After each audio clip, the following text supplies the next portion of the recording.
बिस्मिल्लाहिर्रहमानिर्रहीम। अस्सलाम वालेकुम नाज़रीन, आप यूट्यूब चैनल देख रहे हैं। मैं इमरान खान हूँ। कुछ रिपोर्टें आई हैं साने के हवाले से और कुछ चीज़ें हैं जो आपके साथ शेयर करनी है। एक तो वज़ीर आला पंजाब उस्मान बुज़दार साहब ने इस वाक़े का दोबारा मजाक उड़ाया है और वो हेलीकॉप्टर पर बैठ के लोगों ने सोशल मीडिया पर बड़ी दुर्गत बनाई उनकी कि अब टाइम गुजर जाने के बाद जब मौसम बेहतर हो गया, मौसम खुशगवार हो गया, तो उन्होंने हेलीकॉप्टर से एक राइड ली है। पता नहीं कौन उनको मशवरे दे रहा है कि जनाब आप हेलीकॉप्टर में बैठें और इलाके का मुआयना करें जहां पे रेस्क्यू ऑपरेशन मुकम्मल हो चुका है। यानी यहां कोई बिल्डिंगें थोड़ी गिरी हैं या कोई कंस्ट्रक्शन थोड़ी हो रही है जो आप फजाई मुआयना कर रहे हैं। लोग थे, फंस गए थे, निकल गए हैं और जो वक्त था काम करने का उस वक्त कोई नहीं जागा। मैं जिम्मेदारी के साथ चंद चीज़ें आपके सामने रखने वाला हूं। ये जितना फोटो सेशन आपने देखा है जिसके अंदर हमारे फौजी एहलकार भी शामिल हैं, जिसके अंदर हमारे वापडा वाले भी शामिल हैं, जिसके अंदर हमारे पुलिस वाले भी शामिल हैं, जिसके अंदर मुख्तलिफ इदारों के लोग मौजूद हैं, ये सारे पहली रात जब तूफान आया था सब के सब गायब थे, कोई मौजूद नहीं था। प्रेडिक्शन मौजूद थी कि तूफान आने वाला है और कोई इतना बड़ा तूफान नहीं है, ये नॉर्मली इन इलाकों में आ जाते हैं। यानी ऐसे तूफान पहले भी आते रहे हैं, ये जरा ज्यादा शिद्दत का था, लेकिन लोग इसमें जाँ बहक हो जाएं इससे बचा जा सकता था।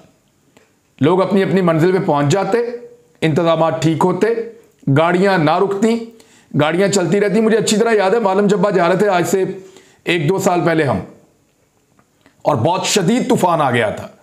मैंने ऐसी शदीद तूफानी बर्फबारी जिंदगी में दोबारा नहीं देखी, इवन मैंने कहीं टेलीविजन पे भी नहीं देखी। बड़ी शदीद बर्फबारी थी, लोग जो है वो गिर रहे थे जो बाहर खड़े हुए थे, बहुत तेज झक्कड़ भी चल रहे थे, साथ बर्फबारी शदीद तरीन हो रही थी, गाड़ियां स्लिप हो रही थी, लेकिन इंतजामिया के सैकड़ों लोग वहां पे काम कर रहे थे।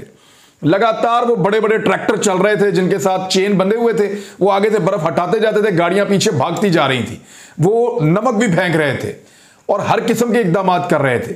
चेन लेकर जो लोग खड़े थे वो लूट नहीं रहे थे, वो धड़ाधड़ गाड़ियों को बांध रहे थे कि निकालो यहां से।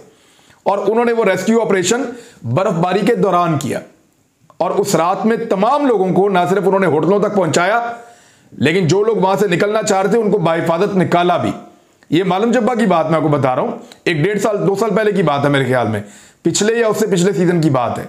मेरे साथ बच्चे भी थे, फैमिली थी, लेकिन हमें यह था कि लोग मौजूद है, वो रेस्क्यू कर रहे हैं। आप बाहर निकलते थे तो झक्कड़ पड़ते थे, बर्फ आके लगती थी, बहुत बहुत बहुत खौफनाक किस्म का एक तूफान था। इसी तरह यहां मरी में भी आया और ये तूफान आते हैं। ये इस दफा जरा शिद्दत के साथ था, ज्यादा बड़ा तूफान था, लेकिन इससे निपटा जा सकता था अगर उस्मान बुज़दार वक्त से पहले इकदाम ले लेते, उस्मान बुज़दार के इदारे वक्त से पहले इंतजाम करते। यानी कुछ चीजें आई, ग्लोरिया झील के पास जो निकलने का रास्ता है वहां सारी जो सड़क है वो स्लिपरी है। अब वो सड़क अगर ठीक होगी तो तभी गाड़ियां वहां से गुजरेंगी ना। जरा सी बर्फ पड़ेगी वो स्लिप करना शुरू कर देती है। वहां पे सॉल्ट क्यों नहीं डाला गया, वहां पे हैवी मशीनरी पहले क्यों नहीं पहुंचाई गई? जब पता है कि यहां पे स्नो फॉलिंग होने वाली है, एक तूफान आने वाला है, तो बड़ी हैवी मशीनरी जिसको बाद में लाके रास्ते साफ किए गए हैं उसको 2 दिन पहले लाके खड़ा कर देते। वो कौन सी किराए पे लेनी है, खरीद के दी हुई है इन इदारों को। एनडीएम में वो गायब, मोटरवे पुलिस वो गायब, लोकल पुलिस वो गायब, इंतजामिया वो भी गायब, फौज वो भी तब नहीं आई थी, कोई भी नहीं था, वापडा वाले वो भी गायब। कई लोगों ने होटल इसलिए छोड़े हैं नई रिपोर्ट के मुताबिक कि वहां पे बिजली नहीं थी। जब बिजली चली गई, कोई महकमा काम करने वाला नहीं था, कोई मुतबादल मौजूद भी नहीं था, तो लोग होटलों से निकले। बच्चे डर जाते हैं अंधेरे में, परेशान होते हैं, और उन होटलों के अंदर कोई दूसरा इंतजाम तो है नहीं प्रॉपर, तो लोग निकले। उन्होंने सोचा कि वापस जाते हैं इस्लामाबाद, रावलपिंडी नीचे उतरते हैं, वो भी फंस गए। और हलाकतों की जो वजह अभी तक पता चल रही है वो कार्बन मोनोऑक्साइड ही है। बहुत सारे जो तहकीकाती रिपोर्टें हैं वो सामने आई हैं, बहुत सारी वीडियो सामने आई हैं, और उनसे पता चलता है कि अगर गाड़ी का साइलेंसर या उसके आगे वाले एरियाज पैक हो जाए बर्फ से, तो फिर कार्बन मोनोऑक्साइड गाड़ी के अंदर जमा होती है, गैर महसूस तरीके से इंसान की डेथ हो जाती है, पता ही नहीं चलता। बड़ा अफसोसनाक वाकया है और हमने इससे कोई सबक नहीं सीखा। उस्मान बुज़दार साहब ने इकदाम क्या लिए? मरी को अब जिला बना देते हैं, नंबर 1, यानी एक डीसी कौम के ऊपर मजीद मुसल्लत कर दिया जाएगा, ताकि आइंदा जब भी यहां पे नक्शे पास करने हो तो नया डीसी ज्यादा पैसे ले और ज्यादा बेहतर दिहाड़ी लगा सके। अब एक इसको जिला भी बना दे। चले ठीक है, अच्छी बात है, 2 थाने भी वहां पे बना दिए, बहुत अच्छी बात है। इससे पहले आप सो रहे थे, कुछ इकदाम आपने लिए हैं, लेकिन मरी खतरे में है। ये आपको मैं बताता हूं कि कैसे। मरी जो है ना, ये फॉल्ट लाइन के ऊपर है, और ये बात आज से नहीं, ये बात तकरीबन 150 साल से सबको पता है। 1860-62 में ये बात मंजरे आम पे आ गई थी। तभी जो साइंटिस्ट हैं उन्होंने बता दिया था कि मरी और ये खित्ता, खासतौर पे एबटाबाद, मरी और उसकी सराउंडिंग के और इलाके, ये खतरे में है, ये फॉल्ट लाइन के ऊपर है। यहां पे जो जमीन के अंदर ना बहुत सारी प्लेट्स होती हैं, टेक्टोनिक प्लेट्स, वो आपस में या तो टकरा रही होती हैं या सरक रही होती हैं, और उनकी वजह से जमीन में हरकत पैदा होती है, जिसको हम जलजला कहते हैं। और यहां लगातार जो मरी है, ये एग्जैक्टली उस खतरनाक जगह के ऊपर मौजूद है जहां पे ये पूरा शहर है।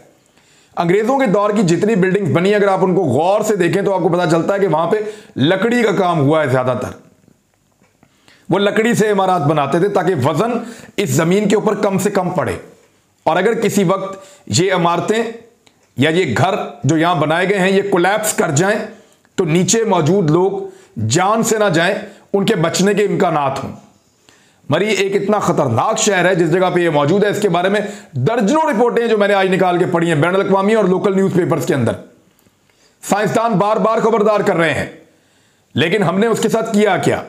अंग्रेज यहां पे बिल्डिंग बनाता था लकड़ी की, और उन्होंने रिकमेंड किया, वो पेपर आज भी मरी के जो सरकारी दफातर हैं उनके दफ्तरों के अंदर वो फाइलें पड़ी हुई हैं जिन पे लिखा हुआ है कि इस शहर के अंदर कंक्रीट के स्ट्रक्चर या बिल्डिंग्स नहीं बनानी, यहां जलजला प्रूफ बिल्डिंग्स बनाई जाएं, यहां इमारत को ज्यादा से ज्यादा लकड़ी के साथ तामीर किया जाए ताकि वजन ना पड़े।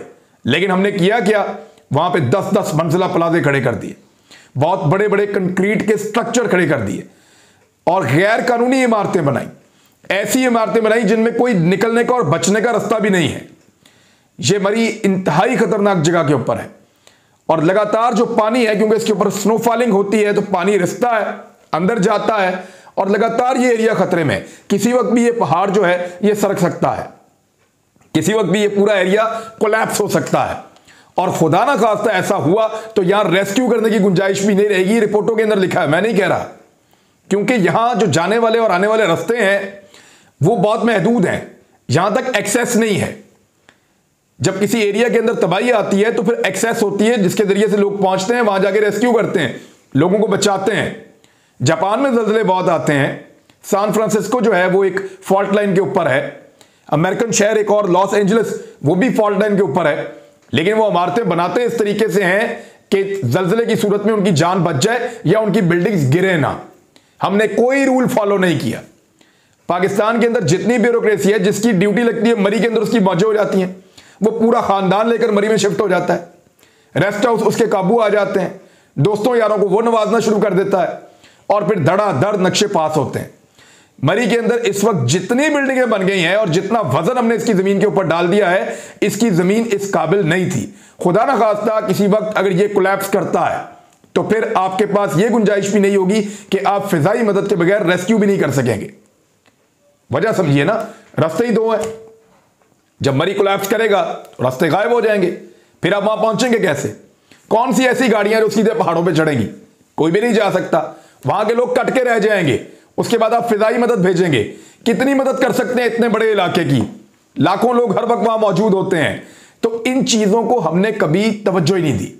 बतौर कौम हम एक भेड़ चाल के साथ चलें, जिसके बाद 4 पैसे आए, उसने एक प्लॉट लिया, मरी में जाके कंक्रीट का एक और मकान डाल दिया। कोई नक्शा पास नहीं, कोई पूछने वाला नहीं, कोई बताने वाला नहीं, सब अंधाधुंध पैसे खर्च कर रहे हैं और पैसे कमा रहे हैं। कुछ और चीजें हैं जिनकी निशानदेही हुई है। नंबर 1 तो यह कहा गया है कि ये जो सारा मामला खराब हुआ, इसके अंदर जो रोड्स हैं वो टूटे फूटे हैं, और गुज़िश्ता तकरीबन 2-2.5 साल से सड़कों की मुरम्मत नहीं हुई। जहां पे ये स्नोफॉलिंग होती है वहां पे बार बार सड़कों पे काम करना पड़ता है, क्योंकि बहुत देर तक जब बर्फ जमा रहती है तो वो उनको तोड़ती है, बाद में उनको नुकसान पहुंचाती है। तो कोई काम नहीं हुआ।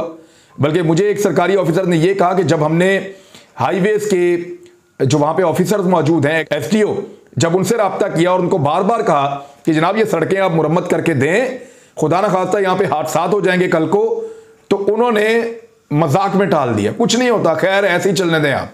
ये मुझे सरकारी ऑफिसर ने कहा है टेलीफोन करके, जो वहां पे ड्यूटी दे रहा था, उसने बताया कि हमने कई दफा निशानदेही की है और सीनियर ऑफिसर्स कहते हैं छोड़ो, दफा करो, रहने दो, कोई बात नहीं, बजट नहीं है। और वहां से धड़ाधड़ पैसा कमा रहे, धड़ाधड़ रिश्वत कमा रहे और काम कर ही नहीं रहे। दूसरा, जिस जगह पे स्लिपरी थी वहां पे मशीनरी नहीं पहुंचाई गई, नमक जो है उसका छिड़काव नहीं किया गया। और सबसे बड़ा जो प्रॉब्लम आया वो ये आया कि इंतजामिया और हुकूमत के अंदर यह काबिलियत ही नहीं थी कि वो इजाफी लोगों को मरी में दाखिल होने से रोके, और लोग रुकते भी नहीं है। मैंने पुलिस वालों से बात की, वो कहते हैं जी जिसको हम रोकते हैं वो टेलीफोन निकालता है, जी मैं फलां फौजी का रिश्तेदार हूं, मैं फलां जज का रिश्तेदार हूं, मैं फलां सहाफी का रिश्तेदार हूं, मैं खुद एक सहाफी हूं, मुझे जाने दो, मैं फलां ब्यूरोक्रेट का रिश्तेदार हूं। हर बंदा किसी ना किसी का रिश्तेदार है, हर बंदा किसी ना किसी का ताल्लुकदार है। अब जो बंदा भी जिसको भी रोकती थी पुलिस, वो आगे से गालियां निकालता है, बदतमीजी करता है, गले पड़ता है, सिफारिश करवाता है, फिर निकल जाता है। वो कहते हैं हम तंग आ गए लोगों को रोक रोक के। या तो हुकूमत एक स्ट्रिक्ट पॉलिसी बनाती कि अब हम लोगों को आगे नहीं जाने देंगे, तो फिर तो हम रोक लेते, लेकिन हर बंदा किसी ना किसी की सिफारिश करवा रहा है, हर बंदा हमारे गले पड़ रहा है, तो हम कैसे रोकें? पुलिस का भी सवाल ठीक है। एक और चीज, जो सयाह वापस आए हैं मरी से, अब वो क्या बातें बता रहे हैं, वो और डूब मरने वाली बातें हैं, वो और ज्यादा परेशानी वाली बातें हैं। यानी वो सयाह ये बता रहे हैं कि जिस वक्त हम लोग वहां पे बहुत परेशानी के अंदर मौजूद थे, उस वक्त मरी के जो होटलों वाले हैं या वहां के जो कारोबारी लोग हैं, उन्होंने अपने किराए जो हैं वो एक रात के 50 से 60 हजार तक कर दिए थे। वहां पे किराया बहुत ज्यादा बढ़ा दिया गया था, लोगों को ब्लैकमेल किया जा रहा था, चाय का कप 300-300, 400-400 रुपए का दिया जा रहा था, उबला हुआ अंडा 200-200 रुपए का दिया जा रहा था। अब वो इस तरह लोगों की जेबों से पैसे निकाल रहे थे, नहीं तो ये लोग मर जाएंगे, नहीं तो पैसे दें हमें। अब ये इस तरह का ब्लैकमेलिंग का माहौल था मरी के ताजरों की तरफ से, जो वहां पे लोगों को, अब सारे बुरे नहीं हैं लेकिन मैक्सिमम ने यही किया है, क्योंकि सयाह आ रहे हैं वो यही रिपोर्ट कर रहे हैं। जैसी बेहिसी मरी के वहां पे ताजरों ने, होटल वालों ने, कारोबारी लोगों ने ज्यादातर दिखाई है, वैसी बेहिसी जो है वो अब पंजाब गवर्नमेंट भी दिखा रही है। यानी अब इकदामात ले रहे हैं, गोंगलुओं से मट्टी झाड़ रहे हैं, किसी को जिम्मेदारी फिक्स नहीं कर रहे, उठा के मारे सबको बाहर, जो जो रिस्पॉन्सिबल था। उस्मान बुज़दार साहब सामने आए, जिम्मेदारी कबूल करें, उनका वजीर सियाहत सामने आए, जिम्मेदारी कबूल करें। वक्त गुजरने के बाद सारे गोंगलुओं से मट्टी झाड़ रहे हैं। अब मरी के जो होटल है ना, वो भी नारे लगा रहे हैं, आओ जी आओ, सयाह मुफ्त में ठहरे। उस रात क्यों नहीं ठहराया? आओ जी आओ, खाना मुफ्त में देते हैं, उस रात क्यों नहीं खिलाया? अब उनको पता चल गया है कि मरी का दोबारा बाइकआउट हो सकता है, लोग दोबारा रिएक्ट कर जाएंगे, तो इसलिए अब इस किस्म के नारे लगा रहे हैं। ये जितने इदारे हैं ये सारे उस रात को सड़कों पे होते, ये जितने रेस्ट हाउसेज हैं ये सारे उस रात को खुले होते। जितनी हम पैसा खर्च करके जिन लोगों को मशीनें लेके देते हैं, अगर वो सारी मशीनें उस रात को सड़कों पे होती तो कुछ भी ना होता। ये सानिया, इससे हम बच सकते थे, लेकिन क्योंकि उस रात को सब अपने जमीर समेत सो रहे थे और अगले दिन सब ने अपने कैमरों के जरिए से अपने जिंदा जमीर दिखाए जागने के बाद, जब लोग मनो बर्फ तले सो चुके थे, तो कोई फायदा नहीं उसका। मेरे ख्याल में इस साने से सीखना होगा, और क्या सीखना होगा ये मैं आपको अगले वीलॉग में बताऊंगा। बहुत इंपॉर्टेंट और बड़ा रिसर्च वाला वीलॉग मैं तैयार कर रहा हूं, वो आपको मैं इंशाल्लाह नेक्स्ट में बताता हूं। अपना ख्याल रखिएगा, अपने चैनल का भी। अल्लाह हाफिज़।